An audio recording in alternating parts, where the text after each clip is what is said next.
got a video for you guys. If you ever change a transmission, it don't matter if it's a Dodge or EcoDeal or what kind of crap you're changing it on. It don't matter. It's all the same unless it's automatic. Unless it's a manual, it'd be different. But I found out if you leave a little bit of a gap like that before you tighten these transmission bolts too much, if you leave a little bit of a gap like that, it's easier to get that torque converter lined up with the flywheel.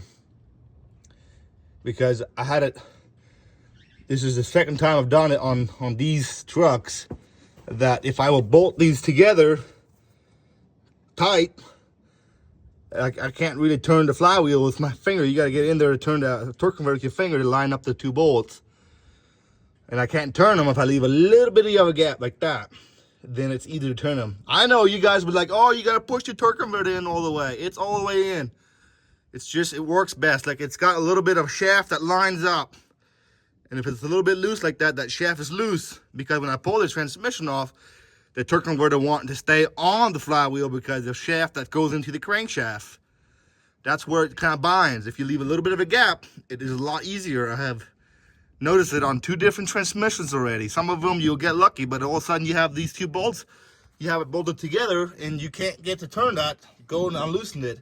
And never fully torque bolt in your transmission until you got your flywheel mounted, because all of a sudden you drop a little bolt in there.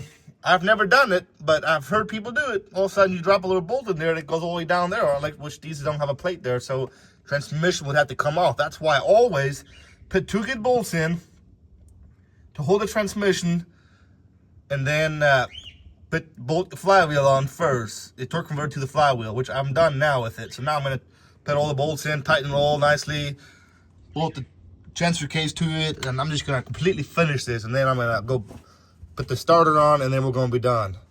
But yeah, that's just one trick that I've noticed, to leave a little bit of a gap there so you can bolt down.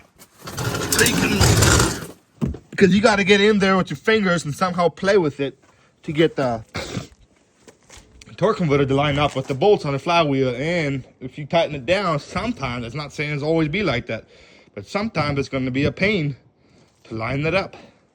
And if you do it like that, it works great. It works all the time for me. I mean, not everybody does transmission swaps like I do.